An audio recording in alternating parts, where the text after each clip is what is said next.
Waalaikumsalam warahmatullahi wabarakatuh. Oke, sekarang kita akan masuk ke materi masa akhir demokrasi terpimpin. Sebenarnya ini adalah pengulangan karena sebelum-sebelumnya Ibu tidak menjelaskan ke kalian, hanya dari presentasi aja. Ini kita masuk ke masa akhir demokrasi terpimpin, mengulang lagi dari materi sebelumnya. Masa akhir demokrasi terpimpin itu kita kenali itu dengan banyaknya penyimpangan-penyimpangan. Ada banyak sekali kategori-kategorinya. Di antaranya itu adalah kategori dari penyimpangan dasar negara, dasar hukum, serta penyimpangan politik luar negeri.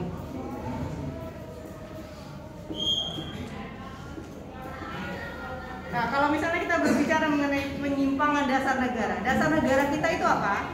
Pancasila. Yang kemudian dikategorikan atau masuk ke dalam kategori penyimpangan Pancasila itu apa? Dalam pada masa demokrasi terpimpin? Apa? Kenapa? Bukan, bukan. Ada lagi yang lain. Sila keempat ya? Apa? Dengan Pak Komunis. Nasakom. Nah, yang paling utama itu adalah kemudian ketika Presiden Soekarno memperkenalkan yang namanya Nasakom, nasionalis agama komunis. Karena menurut pemikiran Presiden Soekarno, ketiga kekuatan besar itu ada di Indonesia dan berharap bekerja sama untuk bisa membangun Indonesia. Tetapi yang tidak dipertimbangkan oleh Presiden Soekarno itu adalah bahwa Nasakom di antara ketiganya itu memiliki saling bertentangan, baik yang nasionalis dengan yang agamis ataukah yang agamis dengan yang komunis.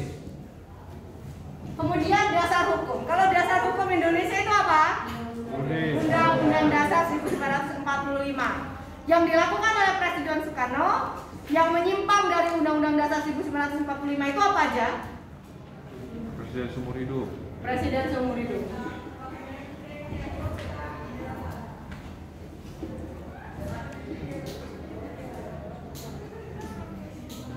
Ada lagi yang lain? Pemberhentian DPR. Pemberhentian DPR.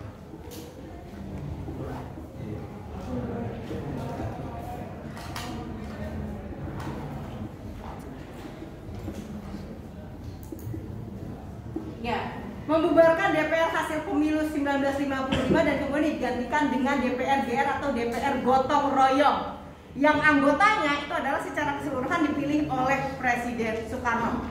Nah, itu berbeda sekali karena yang namanya presiden itu tidak boleh seumur hidup, dan kemudian DPR itu tidak bisa dibubarkan oleh presiden. DPR hanya bisa dibubarkan oleh rakyat. Ya, tidak bisa dibubarkan oleh presiden. Itu sudah ada dalam undang-undang. Ada lagi yang lain?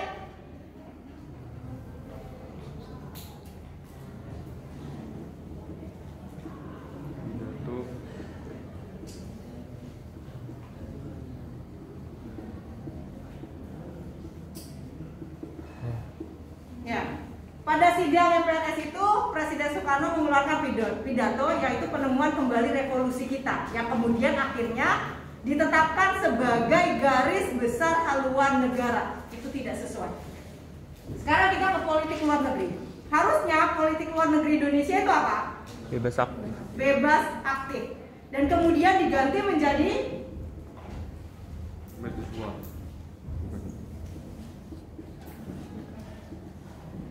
kenapa poros Jakarta Peking? Kalau Peking itu wilayahnya di daerah mana? Cina. Tiongkok. Di Cina. Menunjuknya ke Wilson lagi di Cina. Nggak maksud apa-apa ya? Iya, Bu. Nah, kalau Cina itu ideologinya apa? Komunis. Jadi ketika kemudian Presiden Soekarno membentuk poros ini, kita bisa simpulkan bahwa pemikiran Presiden Soekarno kemudian ideologinya berubah dari yang sebelumnya bebas aktif atau tidak memilih antara blok barat dengan blok timur, kemudian malah memilih blok Timur. ya, yaitu ini Cina.